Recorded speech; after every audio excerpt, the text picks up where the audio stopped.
Bienvenue sur Média TV et Zoom dans cette chronique culture sur l'artiste malien Balaké Sissoko qui nous fait le plaisir et l'honneur d'être avec nous. Balaké Sissoko, merci beaucoup d'avoir accepté notre invitation. Vous êtes comme beaucoup le disent, un virtuose de la kora parce que vous êtes né avec presque, on va dire, une kora entre les mains. Parlez-nous de cet instrument et qu'est-ce que ça représente d'abord pour vous en tant que musicien. Merci beaucoup, et ça fait plaisir. Donc la kora, c'est un instrument vraiment mandingue. Donc il vient quand je dis mandingue, là, c'est les 5 pays. Donc il y a une zone qui s'appelle Mandingue. Donc ce pays-là, il y a le Sénégal, le Mali, la Gambie, Guinée-Bissau et puis Guinée-Conakry. Donc du coup, moi je viens vraiment dans une famille, on ne fait que la kora. Parce que moi je trouve que c'est l'instrument-là, côté paternel et puis côté maternel. Donc côté maternel, donc c'est mon grand-père, ainsi de suite. Donc côté paternel aussi, on fait jusqu'à des générations et en génération. Donc là, c'est une transmission du père en fils. Alors, et pour vous, justement, comme je le disais, donc vous avez appris, et du moins ce que j'ai pu lire, c'est que votre père ne voulait jamais que vous soyez musicien. Et pourtant, plusieurs années plus tard, vous êtes justement ce virtuose de la kora. Vous en avez fait votre vie, votre profession. Elle fait partie de vos mains, on va dire, c'est presque une prolongation de vos deux mains. Qu'est-ce que ça vous fait aujourd'hui d'être justement ce joueur de kora tant sollicité à travers le monde? Là, moi, je suis très fier parce qu'au début, je ne comprenais pas ça. Et parce que mon père dit que oui, c'est ça que j'ai compris et à la fin. Parce que déjà, j'ai la kora à la maison. Donc, il voulait que là, je cherche autre chose pour l'ajouter. Mais c'est là que j'ai compris. Parce qu'il dit, ouais, il faut faire le tuer, il faut faire ceci, il faut faire cela. Déjà, comme là, j'ai une transmission orale qui est déjà que j'ai déjà ça. Donc là, j'étais trop petit, mais moi, j'étais trop attaché avec la kora, parce que là, je prends sa clé, et si il sort, donc là, je me ferme dans la chambre, et puis là, je joue. Donc du coup, donc c'était ça. Bon, je n'ai pas de regret, parce que comme je n'ai pas fait l'école, et dans ce sens, mais je fais l'école, vraiment, une transmission et à l'oral. Donc, ça m'a beaucoup servi aussi de connaître vraiment la réalité du monde. Alors justement, la kora est un instrument, mais on a l'impression que cet instrument, c'est un personnage sur scène en soi, à travers ce qu'il transmet, à travers les chants, les sonorités qu'il transmet. Comment vous partagez justement ce sentiment avec votre public, ces cordes sur lesquelles vous jouez, qui deviennent vraiment ce lien avec ce public qui vous écoute, plus qu'il ne vous regarde, on va dire. Bon, en fait, c'était ça aussi les idées que là j'ai en train de apporter par rapport au monde. Parce que là, je dis, la kora, c'est un instrument et il ne faut pas laisser dans son caserne. Donc, il faut apporter et puis donner aussi.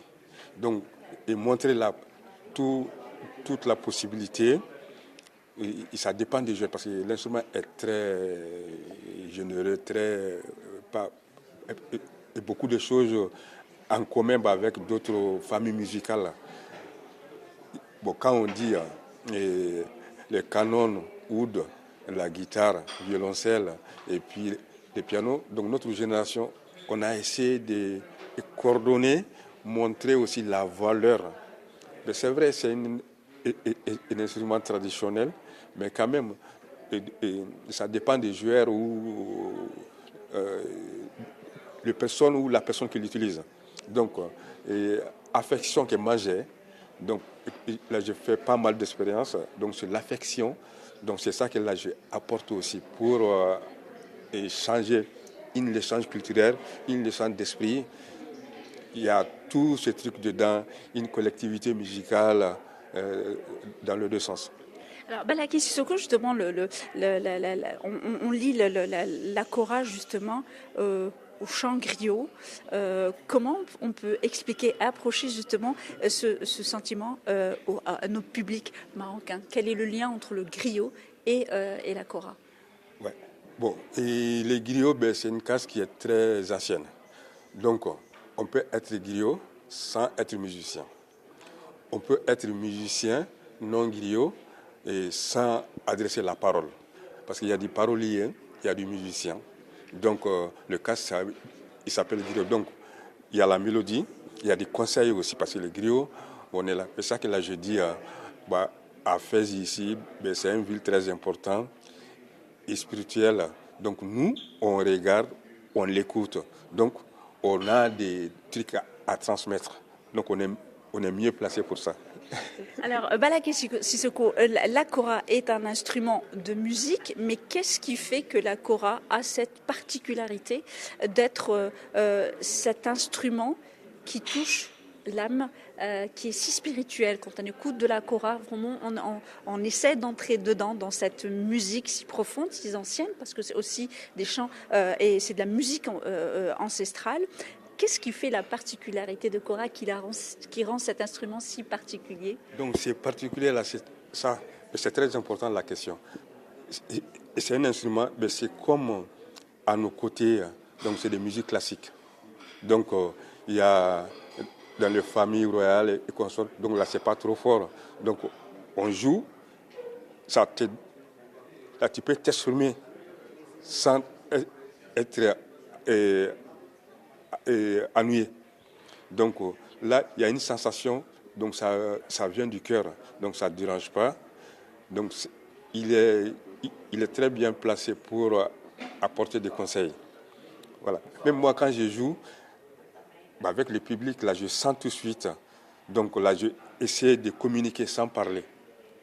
Donc c'est ça qui est très important. Balaké Sissoko, merci beaucoup d'avoir accepté notre invitation. Je rappelle que vous êtes un virtuose de la kora et que notre rencontre s'est faite dans le cadre de la 28e édition du Festival des musiques sacrées du monde de Fès. Merci, chers téléspectateurs, pour votre fidélité. L'information se poursuit sur nos différents canaux, Médiane TV Arabique, Médiane TV Maghreb, Médiane TV Afrique et bien évidemment sur notre média digital medianews.com.